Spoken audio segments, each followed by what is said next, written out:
नमस्कार साथियों, कैसे हैं आप सभी। उम्मीद करता हूँ आपकी तैयारी बहुत अच्छी चल रही होगी। आज की इस क्लास में हम लोग हिंदी विषय का एक टॉपिक पढ़ने वाले हैं, सर्वनाम। देखिएगा, आपने छठी क्लास से लेकर 12वीं क्लास तक इस टॉपिक को पढ़ा है, ठीक है। लेकिन आज की इस क्लास में आप लोग 1 घंटे मेरे साथ में सर्वनाम को थोड़ा फील करिएगा कि सर्वनाम वास्तविक तौर पे होता क्या है। और मैं गारंटी देता हूँ इस सेशन के बाद में आप लोग सर्वनाम का हर एक प्रश्न अटेम्प्ट करेंगे और सही अटेम्प्ट करेंगे, ठीक है। बस लास्ट तक वीडियो को देखिएगा और बिल्कुल भी स्किप मत करिएगा। उसके बाद में आप लोग इस टॉपिक में इतने परफेक्ट हो जाएंगे कि आप कोई भी प्रश्न हल करने में सक्षम होंगे, ठीक है। चलिए, मेरा नाम है नितिन शर्मा, आप देख रहे हैं स्कूल से एसएससी यूट्यूब चैनल। चैनल पे नए हैं तो चैनल को सब्सक्राइब कर लीजिए, वीडियो पसंद आए तो लाइक कर दीजिएगा। हम लोग शुरू करते हैं। देखिए, सर्वनाम शब्द है, इसका आप लोग शब्द में अर्थ देखें। अगर आप लोग जो आप लोग सर्वनाम, सर्व यानी क्या होता है? सबका, नाम यानी नाम, ठीक है। तो इसका वैसे तो अर्थ होता है सबका नाम। क्या अर्थ होता है? सबका नाम, ठीक है। लेकिन ये होता क्या है? सर्वनाम वास्तविक तौर पे क्या होते हैं? आपको परिभाषा तो पता ही है, क्योंकि आप शुरू से पढ़ते आ रहे हैं कि संज्ञा के स्थान पर आने वाले शब्दों को सर्वनाम कहा जाता है, ठीक है। अब देखिए, आप लोग अगर सोचें कि सर्वनाम जो है वो काम में क्यों लिया जाता है, आप लोगों ने खूब पढ़ा होगा, ठीक है। 12th तक खूब पढ़ा होगा और अभी तक भी पढ़ते होंगे, तो आप लोग डायरेक्ट पढ़ते होंगे सर्वनाम की परिभाषा 6 भेद होते हैं, ये चल देते हैं आप लोग। लेकिन कंपटीशन एग्जाम में प्रश्न इसीलिए गलत होते हैं क्योंकि आप लोग संज्ञा सर्वनाम जैसे टॉपिकों को ऐसे छोड़ देते हैं कि छोटे से टॉपिक है। जबकि इन टॉपिक पर इतना ध्यान देना होता है कि पढ़ना एक ही बार पड़ता है, लेकिन ध्यान इस प्रकार देना होता है कि प्रश्न कितना भी डेप्थ में पूछे आप लोग हल कर दें, ठीक है। देखिएगा, सर्वनाम का उपयोग हम लोग क्यों करते हैं, मैं एक वाक्य लिख के आपको आसानी से समझा सकता हूं, ठीक है। बस 1 मिनट रुकिएगा, ठीक है। एक वाक्य लिखता हूं मैं आपके सामने और आप लोग समझ जाएंगे, ठीक है।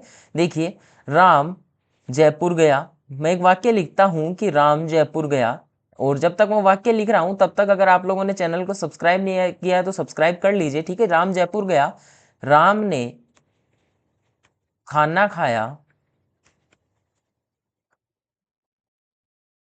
तथा राम व राम की बहन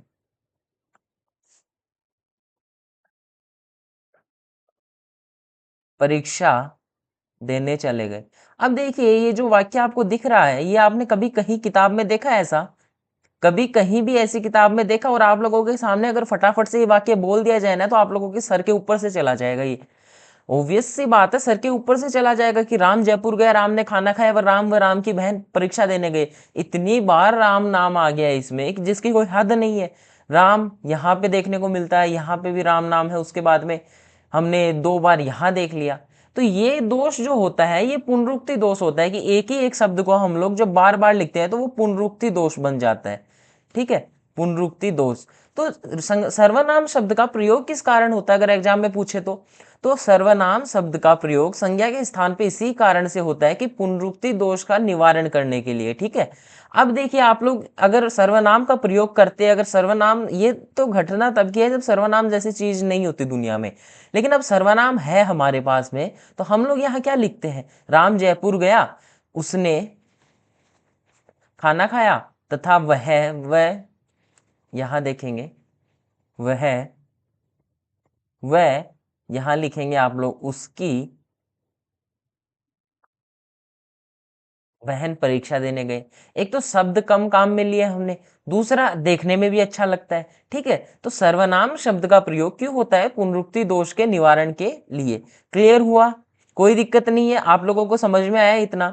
अब बात करते हैं कि जो सर्वनाम शब्द है वो एक विकारी शब्द है या अविकारी शब्द है। देखिए, सर्वनाम जो शब्द है वो एक विकारी शब्द है, ठीक है, विकारी शब्द है।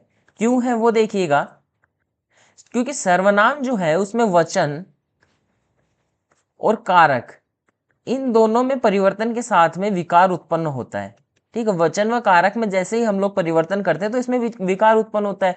तो एक प्रश्न यहां से बन सकता है कि सर्वनाम शब्द में किसके कारण विकार उत्पन्न होता है? वचन व कारक के कारण, ठीक है। प्रश्न भी बताता चलूंगा मैं आपको कि कहां से प्रश्न बन सकते हैं और कहां से बनते हैं, ठीक है। अब देखिए, जो सर्वनाम मूल रूप से होते हैं, जितने हिंदी भाषा में हम लोग पढ़ते हैं, वो हम लोग मुख्य रूप से 11 सर्वनाम शब्द पढ़ते हैं। ठीक है, मुख्य रूप से हम कितने सर्वनाम शब्द पढ़ते हैं? मूलतः है 11 सर्वनाम शब्द। अब देखिए 11 पढ़ने से पहले मैं आपको एक चीज और बताऊं, विकार से संबंधित ही है वो चीज भी, कि सर्वनाम जो है ना उसमें सारे में लिंग के कारण परिवर्तन नहीं होता, लेकिन इसके जो संबंध कारक के रूप होते हैं ना, मेरा, मेरी, उनमें लिंग के कारण परिवर्तन होता है संबंध कारक के रूप में। ठीक है, ये भी क्लियर है कि जो सर्वनाम शब्द होते हैं उनके जो संबंध कारक के रूप होते हैं उनमें परिवर्तन होता है। क्या? उनमें परिवर्तन होता है किसके कारण? लिंग के कारण। ठीक है, क्लियर है। जैसे एग्जाम्पल भी मैं थोड़ा सा लिख देता हूं, जैसे मेरा, मेरी, दोनों में लिंग परिवर्तन हुआ, नाम पूरा परिवर्तित हो गया। ठीक है, अब देखिए मूल रूप से जो 11 सर्वनाम शब्द हैं उनकी चर्चा हम लोग कर लेते हैं। और देखिएगा यहां मैं लिखता हूं, सबसे पहले मैं, तू, आप, यह, वह, जो, सो, कोई, कोई के बाद में यहां लिखते हैं कुछ, कुछ के बाद में बात करें कौन, और एक और है हमारा क्या। ठीक है, अब गिनिएगा 1 2 3 4 5 6 7 8 9 10 11। ठीक है, ये 11 सर्वनाम शब्द हैं जो हिंदी भाषा में हम लोग मूल रूप से सर्वनामों की संख्या मानते हैं। ठीक है, कौन कौन से? मैं, तू, आप, यह, वह, जो, सो, कोई, कुछ, कौन, क्या। इसको ऐसा का ऐसा रट लीजिए, या फिर वैसे मतलब प्रश्न इतना बनता नहीं है, आप लोग याद रखिएगा टोटल कितने शब्द हैं? 11 शब्द है। ठीक है, क्लियर है, कोई दिक्कत नहीं है, आगे चले।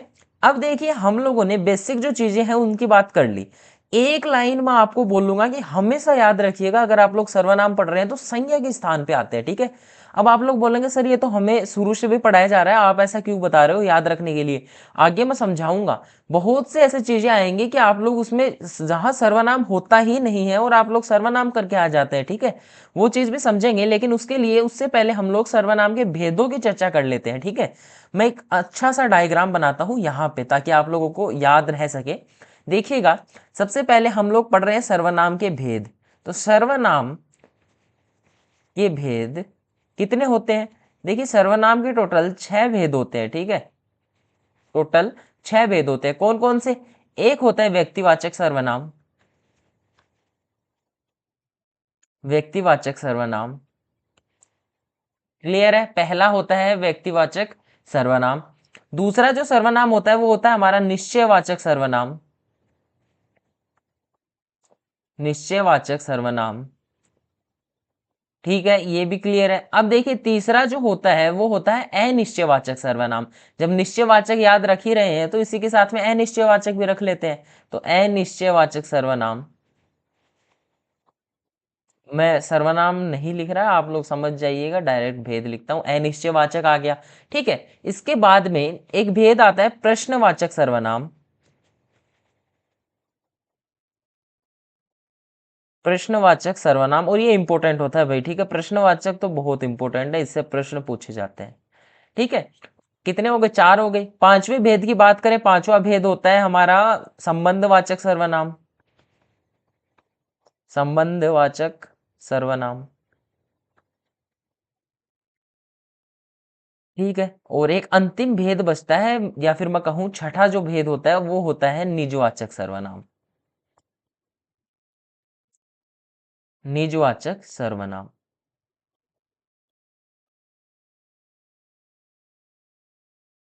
अब देखिए मैंने आपको पूरे के पूरे 6 भेद जो होते हैं सर्वनाम के वो बता दिए हैं। पहला ये, दूसरा निश्चयवाचक, तीसरा अनिश्चयवाचक, चौथा प्रश्नवाचक, पांचवा हमारा संबंधवाचक, और छठा भेद होता है निजवाचक। ठीक है, इसी क्रम में इनकी चर्चा करेंगे। 6 के 6 भेद मैंने आपको बता दिए हैं। ठीक है, अब देखिएगा पहला पढ़ते हैं हम लोग व्यक्तिवाचक सर्वनाम। पहला पढ़ते हैं हम लोग व्यक्तिवाचक सर्वनाम। देखिए बात करें तो व्यक्तिवाचक को पुरुषवाचक के नाम से भी जाना जाता है, पुरुषवाचक के नाम से भी जाना जाता है, ये चय है भाई। ठीक है, क्लियर है, पुरुषवाचक के नाम से भी जाना जाता है। अब देखिए ये होते क्या है, पहले ये समझिएगा व्यक्तिवाचक या पुरुषवाचक सर्वनाम वे सर्वनाम शब्द होते हैं जो किसी व्यक्ति या पुरुष के नाम के स्थान पे आते हैं। ठीक है, क्लियर है ना, आपको नाम से भी क्लियर है व्यक्तिवाचक और पुरुषवाचक। तो किसी व्यक्ति या पुरुष के नाम के स्थान पर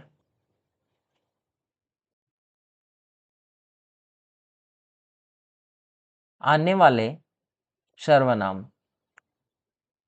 ठीक है, 1-2 मिनट रुकिएगा, फिर प्रश्नों की भी चर्चा करेंगे कि कंफ्यूज कहाँ होते हैं आप लोग। बस 1 मिनट पढ़ लीजिए थोड़ी देर।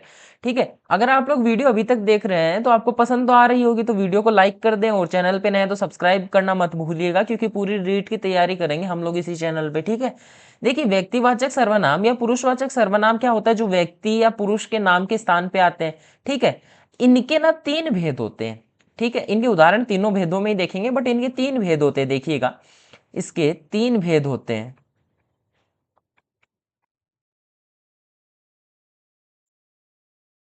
ठीक है, पहला भेद जो होता है, पहला भेद होता है उत्तम पुरुष वाचक सर्वनाम। ठीक है, पहला भेद कौन सा होता है, उत्तम पुरुषवाचक सर्वनाम। दूसरा होता है मध्यम पुरुषवाचक सर्वनाम, मध्यम पुरुष वाचक सर्वनाम। और तीसरा जो भेद होता है वो होता है अन्य पुरुषवाचक सर्वनाम।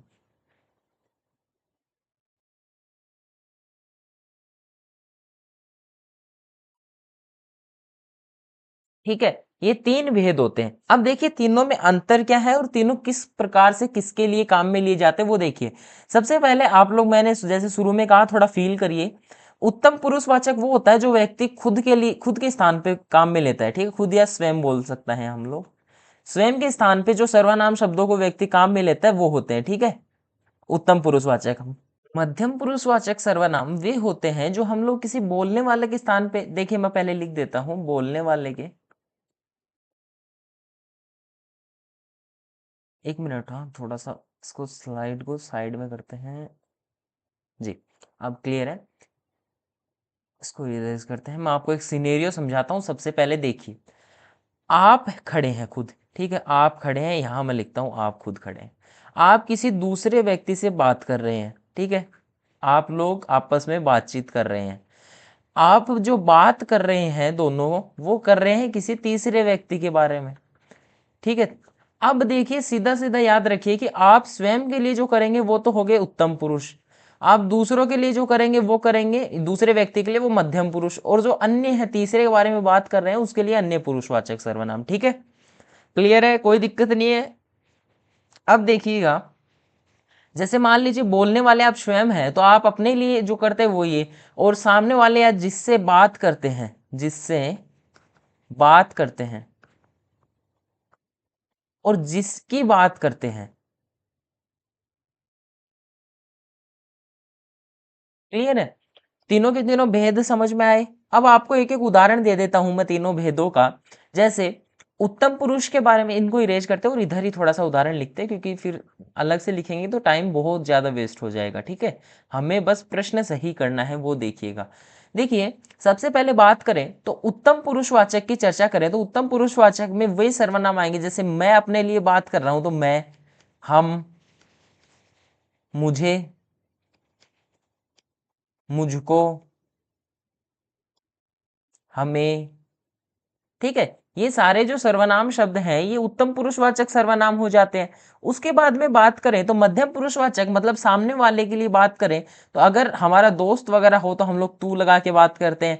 अगर इसी को हम लोग तुम भी बोल देते हैं, आप बोलते हैं हम लोग। ठीक है, इस प्रकार के जो सर्वनाम शब्द हैं ये आते हैं मध्यम पुरुषवाचक में। और अन्य पुरुषवाचक में कौन से सर्वनाम शब्द आते हैं, अन्य पुरुषवाचक में सर्वनाम शब्द आते हैं वह है, वे, उनका, उनकी। इस प्रकार के जो सर्वनाम शब्द हैं, इस प्रकार के जो सर्वनाम शब्द है वो किस में आते हैं, अन्य पुरुषवाचक में। ठीक है, क्लियर हुआ, तीनों के तीनों भेद हमने देखे, तीनों की तीनों की चर्चा हमने कर ली। ठीक है, आगे चलते हैं। व्यक्तिवाचक सर्वनाम आपको समझ में आया ना, उसके बाद में करेंगे प्रश्नोत्तर। तो अब देखिए, अब हम लोग जो हमारा दूसरा भेद है उस पे चलते हैं, और जो प्रश्न उत्तर मैं आपको बता रहा था वो हम लोग करेंगे, लेकिन कब, हम लोग जब थोड़ा सा पढ़ लेंगे उसके बाद में देखेंगे कि आपको कंफ्यूजन कहाँ होता है। लेकिन चलिए उससे पहले मैं आपको एक चीज बताता हूं, सुनिएगा। पहले मैं एक प्रश्न देता हूं आपको, एक वाक्य लिखकर कि मैं, वह, तुम कल जयपुर जाएंगे। ठीक है। अब ये जो वाक्य है इसके बारे में आप मुझे बताइए कि इस वाक्य में त्रुटि कहाँ पे है। इस वाक्य में कोई त्रुटि है क्या और कहाँ पे है? नहीं है तो आप लोग कमेंट में लिखिए त्रुटि नहीं है। अगर है तो बताइए कि कहाँ पे इसमें गलती है वाक्य में। देखिएगा, इस वाक्य में एक त्रुटि है कि एक ना हिंदी व्याकरण का नियम होता है कि किस प्रकार से हम लोग इनको प्रयोग करते हैं। मैं का मतलब हो गया हम लोग उत्तम पुरुष की बात कर रहे हैं, वह का मतलब हो गया हम लोग मध्यम पुरुष की बात कर रहे हैं, और तुम का मतलब हो गया हम लोग अन्य पुरुष की बात कर रहे हैं। लेकिन हिंदी भाषा में ये जब तीनों एक साथ आते हैं तो इस क्रम में प्रयोग नहीं किए जाते। इनका जो क्रम होता है वो होता है, सबसे पहले आप लोग मध्यम पुरुषवाचक को रखेंगे। एक मिनट, हाँ मैंने गलत लिख दिया, ये अन्य पुरुष है और ये मध्यम पुरुष है। ठीक है, सबसे पहले आप लोग मध्यम पुरुष को रखेंगे, उसके बाद में आप लोग अन्य पुरुष को रखेंगे, और सबसे लास्ट में आप लोग स्वयं यानी उत्तम पुरुष को रखेंगे। ठीक है, तो इसका जो सही रूप है, इस वाक्य का सही रूप जो बन जाता है वो क्या बनेगा? वो बनेगा सबसे पहले मध्यम मतलब तुम, उसके बाद में अन्य मतलब वह, और मैं। ठीक है, और मैं कल जयपुर जाएंगे। ठीक है, ये जो है ये करेक्ट सेंटेंस बनता है। समझ में आया? पूरा क्लियर हुआ ना? अब एक चीज और मैं पूछता हूं आपसे, और एक प्रश्न है मेरा कि तू शब्द से आप लोग क्या समझते हैं? ठीक है, दूसरा प्रश्न ये है, नोट लगाइएगा, एग्जाम में आ सकता है। तू जो सर्वनाम है उससे आप लोग क्या समझते हैं? उसका जो प्रयोग है वो किस प्रकार से आप लोग करते हैं? देखिए, तू शब्द का प्रयोग मैं आपको देता हूं। ठीक है, तू का प्रयोग आप लोग एक तो निकटता प्रदर्शित करने के लिए करते हैं, या फिर ऑप्शन दो देता हूं मैं, ऑप्शन दो तिरस्कार, ऑप्शन तीन देता हूं मैं दोनों, और चौथा ऑप्शन देता हूं मैं कोई नहीं। अब आप लोग बताइए कि जो तू सर्वनाम शब्द है उसका प्रयोग किसके लिए किया जाता है, कौन सा ऑप्शन ज्यादा बेटर होगा? देखिए, अगर मैं आपसे कहूं कि तू जो शब्द है वो तिरस्कार भावना के लिए, ये तो आपको सभी को पता है, तो इसमें तो मुझे समझाने की आवश्यकता नहीं है। लेकिन आप अपने दोस्त से मान लीजिए तू शब्द का प्रयोग करके बात करते हैं, तो इसका मतलब ये तो नहीं है ना कि उससे मतलब आप लोग तिरस्कार की भावना से बात कर रहे हैं। नहीं कर रहे। क्यों? क्योंकि आप लोग निकट है बहुत ज्यादा, तो जो तू शब्द है वो निकटता प्रदर्शित करने के लिए भी किया जाता है, इसीलिए इसका प्रयोग दोनों के लिए होता है। ठीक है, क्लियर है ना? तो हमारा जो व्यक्तिवाचक सर्वनाम है उसमें कुछ स्पेशल पॉइंट थे कि एक तो इसमें से प्रश्न बनता है, ठीक है, और दूसरा चीज तो तू का प्रयोग मैंने आपको समझाया वो होता है। क्लियर है? दोनों चीजें समझ में आई। अब हम लोग आगे बढ़ सकते हैं ना, लेकिन उससे पहले हम लोग एक चीज की चर्चा कर लेते हैं। देखिएगा, सबसे पहले चलिए हम लोग आगे ही चलते हैं, निश्चयवाचक सर्वनाम पढ़ लेते हैं, उसके बाद में करेंगे इन सब चीजों की चर्चा। देखिए, दूसरी चीज जो हमारा दूसरा जो सर्वनाम शब्द है या दूसरा जो सर्वनाम का प्रकार है वो कौन सा हो जाता है? दूसरा प्रकार हमारा हो जाता है कौन सा? निश्चयवाचक सर्वनाम। निश्चयवाचक सर्वनाम। ठीक है। अब देखिए, निश्चयवाचक सर्वनाम क्या होते हैं? शब्द मतलब अगर सर्वनाम की परिभाषा आप लोग ना याद रखें तो भी आप लोग क्लियर हो सकते हैं, इसके बारे में कॉन्सेप्ट क्लियर हो सकता है। क्यों? क्योंकि ना सर्वनाम के जो भेद होते हैं वो अपने नाम से ही प्रकट कर देते हैं कि यार मैं हूं को है कौन। ठीक है, इसका मतलब आप लोगों ने एक वो सुना है, जैसा नाम वैसा काम। ठीक है, तो वही इनकी चीज है कि निश्चयवाचक जो सर्वनाम है वो निश्चितता प्रकट करने के लिए प्रयोग में लिए जाते हैं। ठीक है, निश्चितता प्रकट करने के लिए, निश्चितता प्रकट करने के लिए। ठीक है, निश्चितता प्रकट करने के लिए काम में लिए जाते हैं कौन से? निश्चयवाचक सर्वनाम। कैसे? देखो, अगर मैं बात करूं, सबसे पहले एक एग्जाम्पल देता हूं मैं आप सभी को, एग्जाम्पल, और एग्जाम्पल नंबर एक, यह मेरी लेखनी है। अगर मैं यह उदाहरण दूं, यह मेरी, आप लोग लिखिए यह मेरी पेंसिल है। ठीक है, यह मेरी पेंसिल है। अब आप लोग मुझे बताइए, यह जो सर्वनाम शब्द है वो क्या होगा? अब आप लोग यह समझ के ऐसे मत चले जाना कि उत्तम पुरुष, मध्यम पुरुष उनमें खोजने लगो। देखो निश्चयवाचक सर्वनाम होगा यह क्यों? क्योंकि ना अगर आप लोग बोल रहे हैं कि ये मेरी पेंसिल है, ठीक है, आप लोग बोल रहे हैं ये मेरी पेंसिल है, ये मेरी टेबल है, ये मेरी पुस्तक है, ठीक है, तो आप लोग श्योर होके तो बोल रहे हैं, ऐसे तो है नहीं ना, डाउटफुल है। तो यह जो शब्द है वो पेंसिल के लिए आया है, ठीक है, यह जो शब्द है वो पेंसिल के लिए आया है। तो यह शब्द जब पेंसिल के लिए प्रयोग हुआ है तो वो निश्चितता ही तो प्रकट कर रहा है कि यह मेरी पेंसिल है। तो ऐसा कोई डाउट का सीन तो नहीं है ना कि ऑब्वियसली उसी की पेन है, तभी तो वो बोल रहा है। तो यह जो होगा यहाँ पे वो होगा निश्चयवाचक सर्वनाम। क्लियर है? चलिए तीसरे भेद पे चलते हैं और तीसरा भेद पढ़ते हैं। देखिए तीसरा भी इसी के सिमिलर होगा। तीसरा होता है हमारा अनिश्चयवाचक सर्वनाम। चलिए इससे पहले मैं आपको इधर एक नोट लगा के एक चीज और समझा देता हूँ, रुकिए। इंपॉर्टेंट चीज अगर मैंने शुरू में बोला है आपको कि मैं बताऊंगा क्लास में, तो चलिए बताते हैं ना, स्किप क्यों करना। देखिए सर्वनाम शब्द जो होते हैं वो एक दूसरे में ऐसा नहीं है कोई फिक्स होता है, संज्ञा की तरह इनका भी वाक्य प्रयोग होने के बाद में पता चलता है, ठीक है। अब जैसे मैं बात करूं, एक मैं आपको बताता हूं, आप प्रधानमंत्री हैं। अब यहाँ पे अगर मैं केवल जो वाक्य है वो ना देखे, केवल आपको आप शब्द देता, तो आप क्या बताते? आप ऑब्वियसली यही बताते कि मध्यम पुरुषवाचक सर्वनाम है, क्योंकि आप किसी दूसरे के लिए प्रयोग होता है, ठीक है। लेकिन यहाँ पे निश्चितता प्रकट हो रही है कि जो आप शब्द है वो प्रधानमंत्री के लिए आया है, और निश्चित ही वो प्रधानमंत्री है, इसीलिए वो बता रहा है कि आप प्रधानमंत्री हैं, ठीक है। तो आप शब्द यहाँ पे क्या हो जाएगा? निश्चयवाचक सर्वनाम।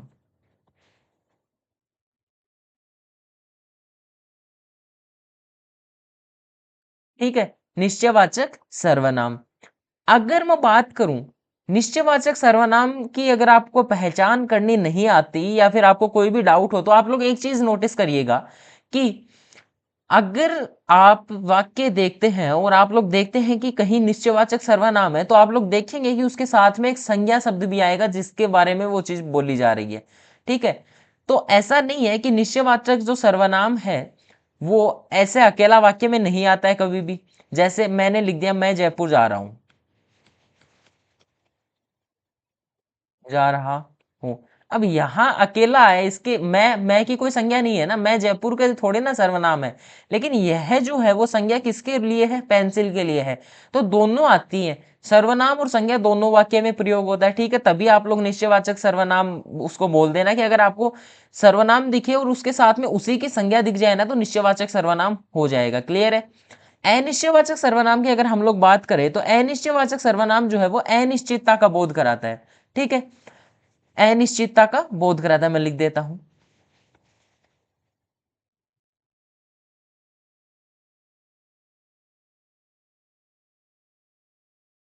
बोध कराता है, ठीक है। अनिश्चयवाचक अनिश्चितता का बोध कराता है, किस प्रकार से? देखिए आपको एक उदाहरण देता हूं मैं। कोई खा रहा है,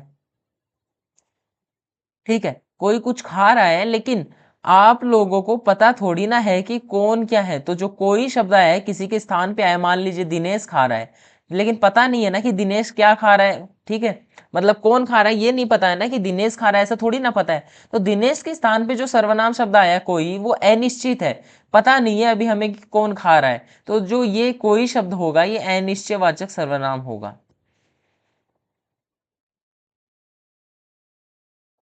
अनिश्चयवाचक सर्वनाम। क्लियर है? उसके बाद में एक उदाहरण हम लोग जो शुरू से पढ़ते आ रहे हैं, चाय में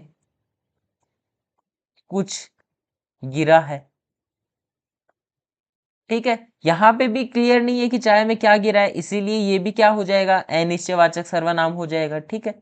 तो अनिश्चयवाचक सर्वनाम कोई बड़ी चीज नहीं है, इसमें बस एक दो उदाहरण याद रखिएगा, बाकी अपने आप क्लियर हो जाएगा, ठीक है। अब देखिए एक सर्वनाम आता है और महत्वपूर्ण सर्वनाम है चौथा, वो आता है प्रश्नवाचक। प्रश्नवाचक सर्वनाम।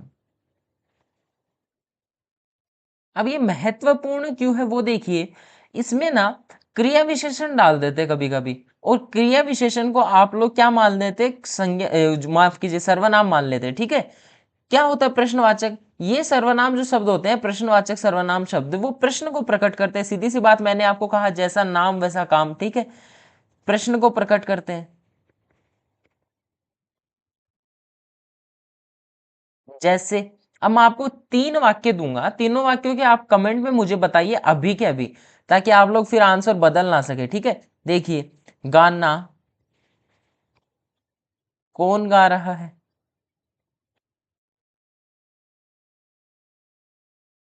ठीक है, कौन के नीचे अंडरलाइन है। दूसरा, वह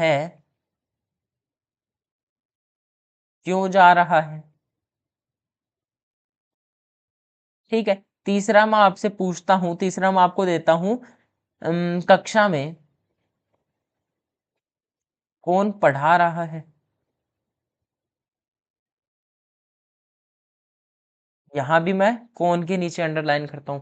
अब आप लोग मुझे बताइए कि तीनों में तीनों आपको साफ साफ दिख रहा है, कौन कौन मतलब एक प्रश्न पूछ रहा है, क्यों प्रश्न पूछ रहा है, कौन है वो भी प्रश्न पूछ रहा है, तो तीनों क्या हो जाएंगे? तीनों प्रश्नवाचक सर्वनाम हो जाएंगे। लेकिन नहीं, अगर आप लोगों ने यही कमेंट किया है कि तीनों प्रश्नवाचक सर्वनाम हो जाएंगे, तो आप बिल्कुल गलत है, क्योंकि तीनों यहाँ पे प्रश्नवाचक सर्वनाम नहीं हो सकते। मैंने आपको कहा था कि जो सर्वनाम शब्द है वो संज्ञा के स्थान पे आता है, शुरू में ही कहा था। परिभाषा भी आप लोग पढ़ते हैं, लेकिन आपने कभी उपयोग किया ही नहीं इस परिभाषा का, ठीक है। यहां देखिए, इसका आंसर ढूंढिए आप लोग, कुछ ना कुछ आंसर तो मिलेगा ना कि गाना कौन गा रहा है। मान लीजिए रमेश गाना गा रहा है, रमेश गाना गा रहा है, तो इसका आंसर ये हो गया ना कि गाना कौन गा रहा है? रमेश गा रहा है, ठीक है। तो कौन के स्थान पे रमेश, मतलब एक संज्ञा है, तो संज्ञा के स्थान पे प्रयोग हुआ। कक्षा में कौन पढ़ा रहा है? मान लीजिए मुकेश पढ़ा रहा है, ठीक है, तो इसका क्या हो गया? कक्षा में कौन पढ़ा रहा है, कौन मतलब मुकेश पढ़ा रहा है, तो एक संज्ञा ही इसका जवाब आता है। लेकिन वह क्यों जा रहा है, अब उसका कारण कितना बड़ा हो जाएगा, कोई एक संज्ञा शब्द थोड़ी ना आएगा। उस मतलब परीक्षा देने जा रहा है, ठीक है, परीक्षा देने जा रहा है, तो इतना बड़ा आंसर हो जाएगा ये। कोई ऐसे तो है नहीं, यहाँ पे तो कारण पूछ रहा है, कारण का उत्तर कोई संज्ञा थोड़ी ना हो सकती है, एक शब्द में थोड़ी ना आंसर दिया जा सकता है। क्यों जा रहा है? खाना, ऐसे थोड़ी ना होता है, मतलब खाना, वह खाना जा रहा है, इसके स्थान पे थोड़ी ना रख सकते हैं खाना, संज्ञा शब्द थोड़ी ना रख सकते क्यों के स्थान पे, ये तो कारण बता रहा है, इसलिए कारणवाचक क्रिया विशेषण हो जाएगा, ठीक है, कारणवाचक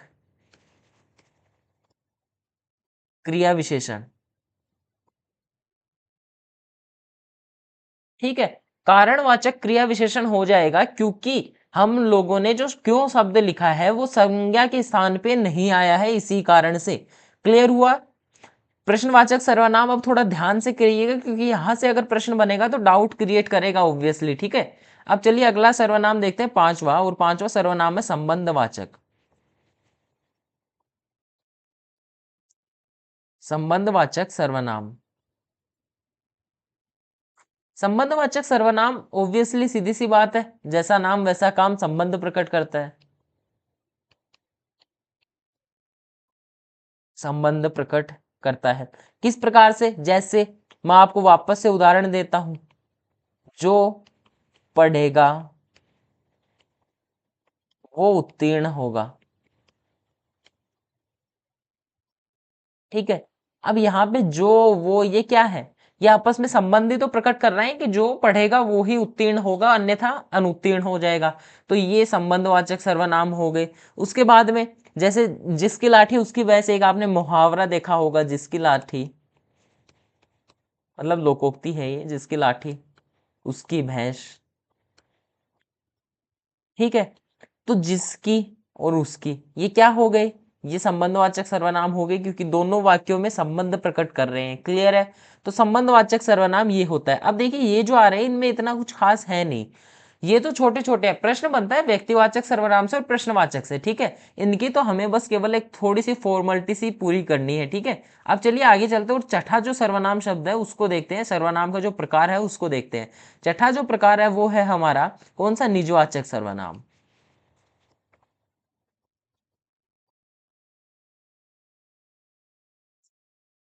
ये जो सर्वनाम शब्द है ये निजता का बोध कराता है, निजता, निजता का बोध करवाता है। जैसे स्वयं, आप, ठीक है। आप वैसे नहीं, अपने आप लिखता हूं, ठीक है, ऐसे आप कंफ्यूज होंगे फिर। अपने आप, स्वतः, खुद, ये जो शब्द हैं ये संज्ञा के स्थान पे आते हैं और सर्वनाम कहलाते हैं, लेकिन कौन से? निजवाचक सर्वनाम। जैसे मैं यह कार्य अपने आप कर लूंगा, ठीक है। अब यहाँ पे जो अपने आप शब्द दिया है, अपने आप शब्द दिया है, ये जो शब्द है अपने आप, ये होगा निजवाचक सर्वनाम। क्लियर है? अब यहाँ पे आप लोग ऐसे भी कर सकते हैं, वह स्वतः चला जाएगा।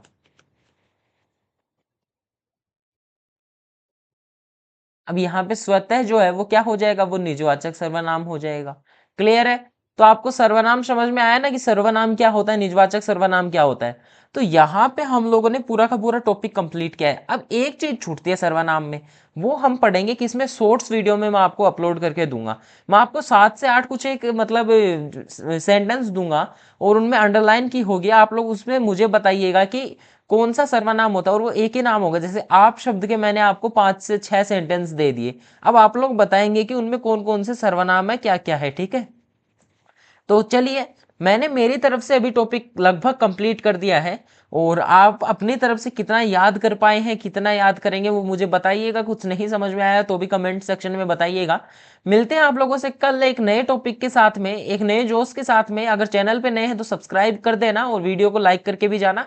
धन्यवाद।